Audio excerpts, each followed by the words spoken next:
안녕하세요. 마른 땅을 적시는 담비 같은 방송 감회에 오신 여러분들을 환영합니다. 저는 알기 쉬운 성경교리의 목사 차주영입니다. 지난 시간에 이어 이번에는 이 교회에 대한 실제적 내용에 대해서 함께 살펴보겠습니다. 우리는 지난 시간 신약의 기록을 토대로 이 교회의 정의는 하나님께 예배하는 성도들의 모임이라는 것을 확인하여 보았습니다.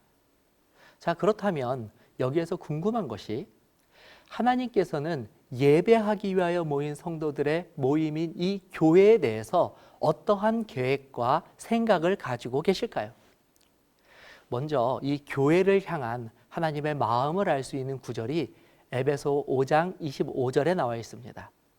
남편들아 아내 사랑하기를 그리스도께서 교회를 사랑하시고 위하여 자신을 주심같이 하라.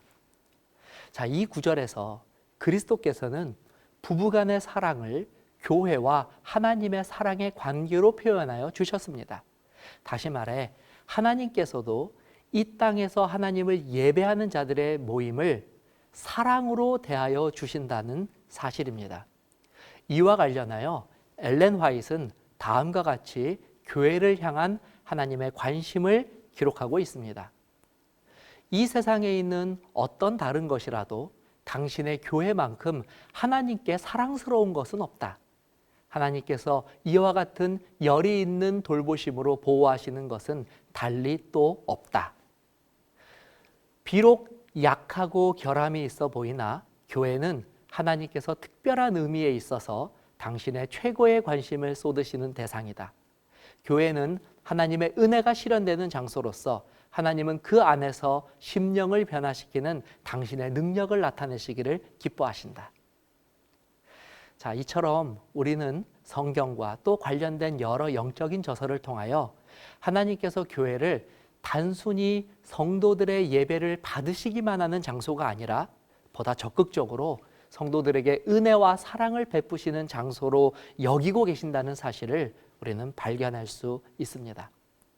그러므로 하나님뿐만 아니라 이 성도들에게 있어서도 교회는 단순히 일주일에 몇 번 예배를 드리기 위해 잠깐 들리는 장소가 아니라 적극적으로 하나님의 사랑을 나누며 실천하는 곳으로서 이 교회가 우리들에게 받아들여져야 하는 것입니다.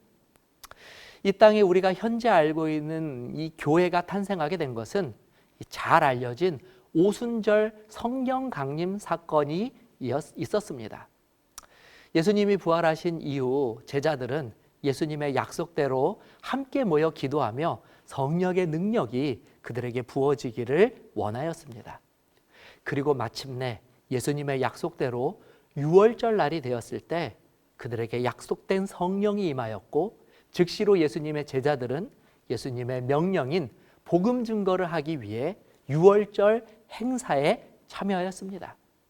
그곳에서는 세계 각지에서 모여든 사람들이 있었고 그리고 그곳에서 이 성령의 능력으로 복음을 증거한 결과 우리가 잘 알고 있는 것처럼 하루에 수천 명씩 자신들의 죄를 회개하고 예수님을 개인의 구주로 영접하는 역사가 일어나게 되었습니다. 사도행전 2장 41절입니다. 그 말을 받는 사람들은 침례를 받음에 이날에 제자의 수가 3,000이나 더하더라.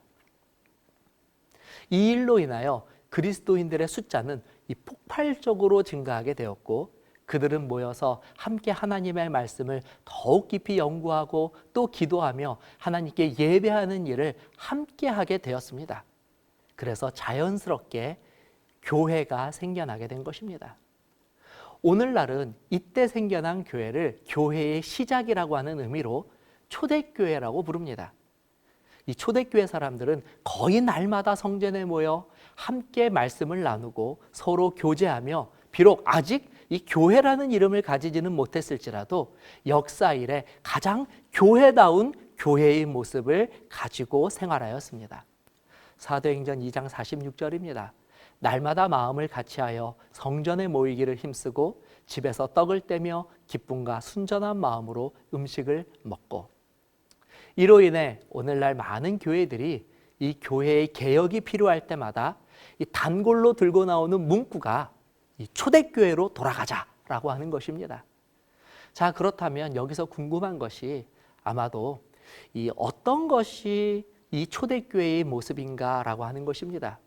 이 초대교회가 어떠했는지를 잘 알지도 못하면서 이 초대교회로 돌아가자라고 외칠 수는 없기 때문입니다. 자, 그래서 여기서는 몇 가지 이 초대교회가 가지고 있었던 이 교회가 가지고 있는 바람직한 요소들이 무엇인지를 살펴보도록 하겠습니다. 첫 번째, 초대교회에서 우리가 본받아야 할 첫 번째 모습은 봉사입니다. 초대교회는 누구보다 이 세상에 그리스도의 사랑과 복음을 전하고 나누기 위하여 날마다 가난하고 고통받는 자들을 향한 구제와 봉사가 끊이지 않았습니다. 실례로 얼마나 당시 교회가 활발하고 적극적으로 봉사와 구제 활동을 하였는지 이 교회의 지도자격인 사도들까지도 이 일에 매여서 다른 일을 할 수 없을 지경이 되었습니다. 그로 인하여 교회는 보다 이 체계적인 조직의 필요성을 느끼게 되었고, 오늘날 우리가 잘 알고 있는 이 집사제도가 바로 이때 생겨나게 됩니다. 이후로 교회는 다양한 구제와 봉사를 지속하였고, 교회 안에는 더 잘 갖추어진 조직과 체계가 자리 잡아 오늘날까지 이르게 된 것입니다. 그러므로 이 교회 안에서 존재하는 모든 지위나 체계는 1차적으로 하나님의 뜻을 실천하는 이 봉사직임을 명심해야 합니다. 이것은 결코 세상의 직위처럼 상하를 구분짓는 개념이 되어서는 안 됩니다. 교회로 부름받은 성도들은 서로의 부족한 부분을 채워줄 뿐만 아니라 서로 협력하여 세상에 하나님의 사랑과 복음을 전하기 위하여 헌신적으로 구제와 봉사의 노력을 기울여야만 합니다. 에베소서 4장 12절입니다. 이는 성도를 온전케 하며 봉사의 일을 하게 하며 그리스도의 몸을 세우려 하심이라. 두 번째로 이 초대교회에서 본받을 만한 특징은 복음 전도였습니다. 디모데후서 4장 2절입니다. 너는 말씀을 전파하라. 때를 얻든지 못 얻든지 항상 힘쓰라. 범사에 오래 참음과 가르침으로 경책하며 경계하며 권하라. 아마도 이 영상을 보시는 분들 중에는 이 교회가 전도를 해야 한다는 사실에 이 적지 않은 부담감을 가지실 분들도 계실지 모르겠습니다. 어떤 이들은 애써 이 전도 대신에 이 다른 대안들로 자신들의 의무를 대신하려고 시도할지도 모르겠습니다. 그러나 전도는 교회가 해도 되고 하지 않아도 되는 선택사항이 결코 아닙니다. 우리가 앞서서 초대교회가 구제와 봉사의 일이 너무 많아서 집사제도를 도입했다는 것을 살펴보았습니다. 이때 교회는 7명의 집사들을 선택하였는데 그 중에 한 사람이 바로 성경에서 복음을 전하다가 최초로 순교한 스데반이었습니다.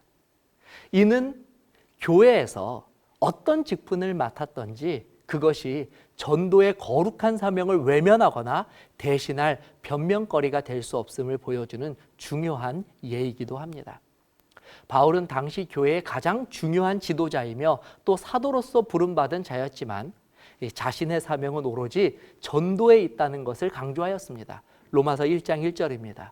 예수 그리스도의 종 바울은 사도로 부르심을 받아 하나님의 복음을 위하여 택정함을 입었으니, 그러므로 이 영상을 보시는 성도님들께서는 적극적으로 교회의 복음 사업에 동참하는 이 거룩한 결심을 갖게 되시기를 바랍니다.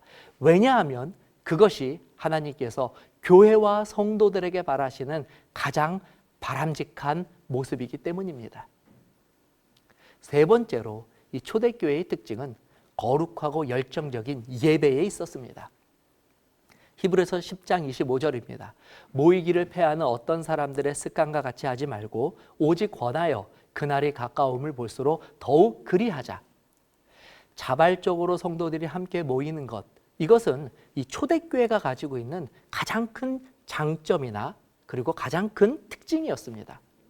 이런 자발적인 모임의 결과로 교회가 탄생할 수 있었을 뿐만 아니라 구제와 봉사 그리고 복음 전도에 있어서도 가장 큰 성과를 거둘 수 있었던 것입니다.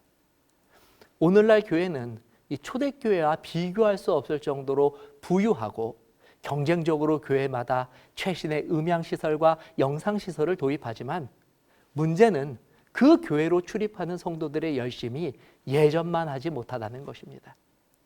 이로 인하여 교회의 건물은 더 커졌으나 교회의 능력은 약화되었고 교회의 재산은 불어났으나 영적인 결핍은 오히려 더 깊어지게 된 것입니다.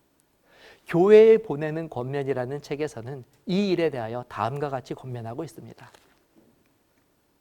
하나님의 백성들이 집회에 참석하기 위하여 특별한 노력을 기울여라. 형제 자매들이여, 하나님께서 그대들을 위하여 가지신 바 기별을 들을 수 있는 기회를 무시하는 것보다 그대들의 사업에 손해를 보는 것이 훨씬 더 좋을 것이다. 그대들로 하여금 모든 가능한 영적 유익을 얻지 못하게 하는 구실을 만들지 말라. 지금까지 우리는 짧은 시간 이 교회의 바람직한 모습을 초대교회의 모습을 통하여 몇 가지 살펴보았습니다. 이번 강의를 통하여 여러분들에게 이 교회를 향한 하나님의 뜻이 보다 분명하게 제시되고 또 우리 모두의 교회가 하나님의 뜻 안에서 초대교회와 같이 부흥하게 되기를 소망해 봅니다. 자, 이로써 제12강 교회에 관한 강의를 마치도록 하겠습니다. 감사합니다.